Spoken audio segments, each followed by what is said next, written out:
به نام خدا. عرض سلام و ادب و احترام دارم خدمت شما عزیزان. من سعید پرهیزکار هستم و در این دوره آموزشی قصد دارم تا با آموزش فایروال سوفوس در خدمت شما دوستان باشم. خب ما توی این آموزش قصد داریم تا نحوه نصب، پیکربندی و راه اندازی فایروال سوفوس رو با هم بحث بکنیم و آموزش ببینیم.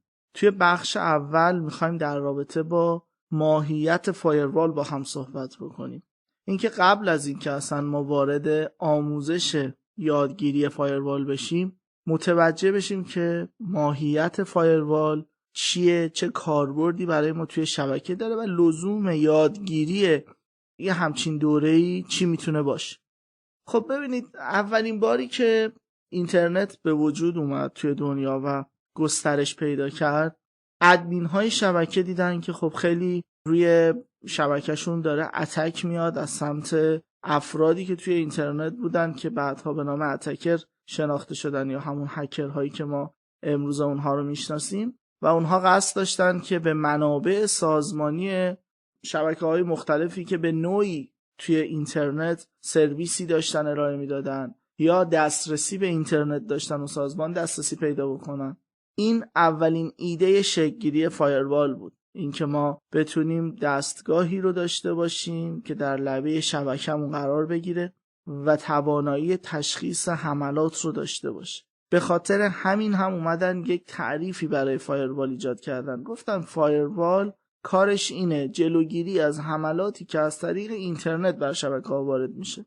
حالا ما بعداً جلوتر این تعریف رو به چالش خواهیم کشید، اینکه امروزه اساساً این شکلی نیست که ما صرفاً حملاتمون از طریق اینترنت باشه و خیلی از حملات در واقع از طریق داخل سازمان و افرادی که ما اونها رو تراست میدونیم و از طریق شبکه داخلی در واقع نفوذ اتفاق میفته. صرفاً قرار نیست که ما طریق اینترنت حمله ای رو درک بکنیم، حمله ای رو تشخیص بدیم و جلوی اون رو بگیریم. کارکرد اولیه فایروال هم در واقع همون مانیتور کردن ترافیک ورودی به شبکه و رفع خطرات احتمالی بود. گفتم فعلا همه چی هولو هوش در واقع ترافیک هایی که از سمت اینترنت قرار سمت شبکه بیاد داره میچرخه. توی ادامه ما در رابطه با انواع فایروال ها از نظر کارکرد میخوایم صحبت بکنیم. طبق تعریفی که ارائه دادم خدمتتون، اولین فایروال هایی که به وجود اومدن توانایی کار توی لایه 3 رو داشتن. بعدها نسل بعدی فایروال ها اومدن که اونها توانایی واکاوی دیتا در تا لایه 4 OSI رو داشتن و در حال حاضر اون فایروال هایی که ما داریم ازشون استفاده میکنیم و فایروال سوفوس یکی از اونهاست که ما میخوایم آموزش ببینیم، توی دسته‌بندی نکست جنریشن فایروال ها قرار میگیرن که اونها قابلیت این رو دارن که تا لایه 7 OSI رو مورد بررسی قرار بدن و کاملا هوشمندانه در قبال حملاتی که قرار اتفاق بیفته توی لایه‌های مختلف بتونن اونها رو تشخیص بدن و جلوی اونها رو بگیرن. فایروال های نسل اول رو در رابطه باش صحبت کردیم، به اسم پکت فیلترینگ فایروال میشناختن. گفتم این فایروال ها بیشتر توی لایه 3 و 4 کار میکنن. لایه 3 OSI همونطور که میدونید لایه نتورک هست و لایه 4 لایه ترانسپورت که توی این دو لایه میتونستن حملات رو تشخیص بدن و محدود بکنن اصطلاحاً ترافیک ورودی و خروجی به یک سازمان رو. یعنی میگفتیم که آی پی مبدأ به آی پی مقصد با پورت مبدأ X و پورت مقصد Y باز باشه یا بسته باشه و صرفاً همین کار رو میتونستیم انجام بدیم. خب هرچی پیشرفته تر شد حملات به این نتیجه رسیدیم که صرفاً ما نمیتونیم با محدود کردن شبکه بر اساس پورت و آی پی بتونیم امنیت شبکه رو تامین بکنیم. چون ما الان حملاتی رو داریم که فرض بکنید که حمله دیداس در لایه 7 وقتی اتفاق میفته، یعنی اینکه شما داری روی لایه 7 روی پروتکل هایی که توی لایه 7 دارن کار میکنن، مثل پروتکل HTTP که برای وب استفاده میشه، یعنی ما بیایم توی اون لایه اگر بخوایم حمله توی اون اتفاق بیفته، این شکلیه که من میتونم بیام خیلی راحت مثلا ریکوست بفرستم به سروری و تقاضای دانلود یه فایلی رو بکنم، یه فایل حجمی رو به تعداد خیلی زیاد از سیستم های مختلف.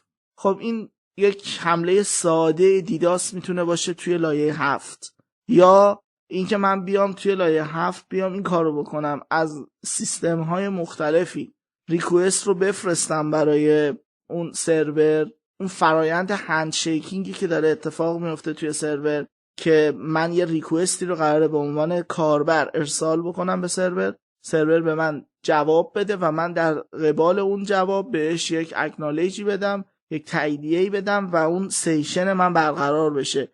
من بیام توی این فرایند یه اختلال ایجاد بکنم، یعنی درخواست رو به سرور بدم، سرور به من جواب بده و منتظر جواب من بمونه. این تایمی رو که داره منتظر جواب من میمونه رو من بیام ازش سوء استفاده بکنم، بیام دیگه جواب رو بهش برنگردونم که سیشن من برقرار بشه و تعداد خیلی زیادی همین کار رو بکنم، یعنی تا مرحله 3 برم، پیام بدم، پیام رو بگیرم و جواب پیام رو نفرستم. این باعث میشه که اون سرور، اون میزان رم و سی پی یو و اون پروسسی که داره پر بشه و دیگه نتونه جوابگوی بقیه ترافیک های سالمی باشه که از طرف افراد دیگه دارن میرن به سمت اون سرور و میخوان که درخواست سیشنی ارسال بکنن برای اینکه یک دیتایی رو از اون وب یا اون وب سرور فراخوانی بکنن.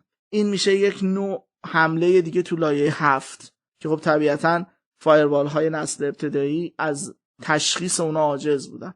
اینطوری شد که اومدیم روی نکست جنریشن فایروال ها فوکوس کردیم و گفتم این موارد و این خصوصیات هایی که خدمتتون عرض کردم توی نکست جنریشن فایروال ها اضافه شد، مثل سیستم IPS IDS تشخیص و جلوگیری از نفوذ، مثل وف که می اومد خیلی از حملاتی که توی لایه 7 به خصوص توی وب سرورها اتفاق می افتاد رو جلوش رو می گرفت و خیلی ویژگی های دیگه مثل بحث چک کردن محتوای دیتا تا لایه 7 که ما میتونستیم فرض بکنید من توی سازمانی بیام بگم که به آقای ایکس اینترنت بدیم ولی اجازه ندیم که از نرم افزارهای مثلا ریموت روی سیستمش استفاده بکنه. خب اینو اصلا شما نمیتونستید توی مدل های اولیه فایروال پیاده سازی بکنید، چون اصلا همچین چیزی تشخیصش برای فایروال سخت بود که متوجه بشه شما دارید از یک نرم افزار ریموت دارید استفاده میکنید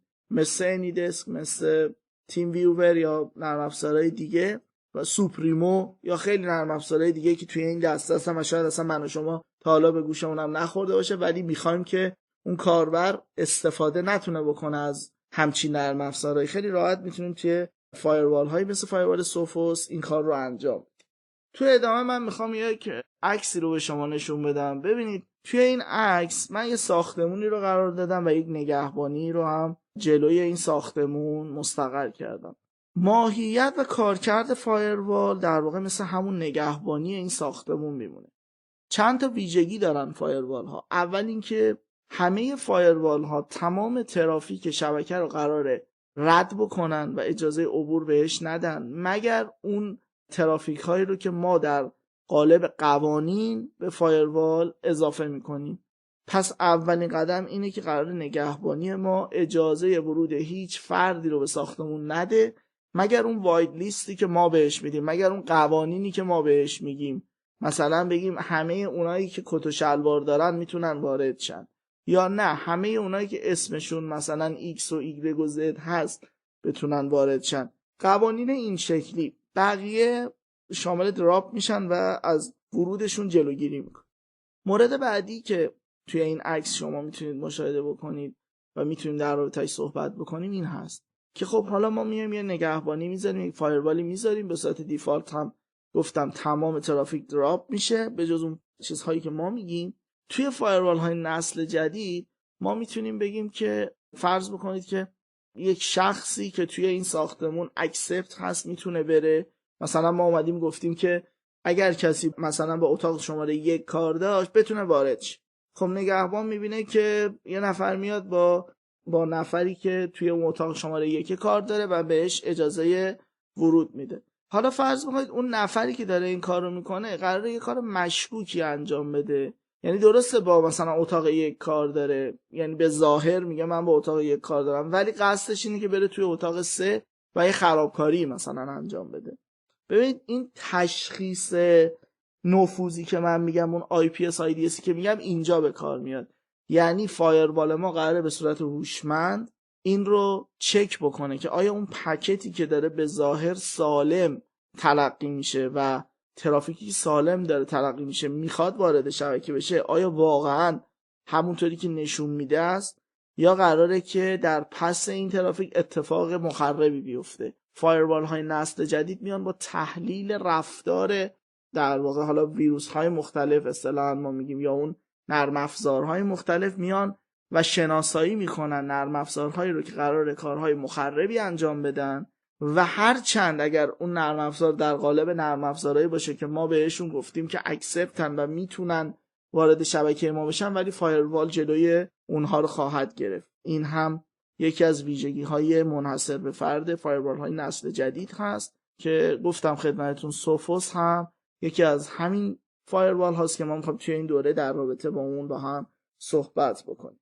خب برای جلسه اول تا همینجا کافیه. ما میخواستیم بیشتر در رابطه با فایروال و ماهیتش با هم صحبت بکنیم. توی جلسه بعد در رابطه با تفاوت بین فایروال ها و UTM ها بحث میکنیم، اینکه فایروال ها و UTM ها چه ویژگی هایی دارن، چه تفاوت هایی رو با هم دارن و اصولا استفاده از کدومشون در کدوم سازمان به صرفه تر خواهد.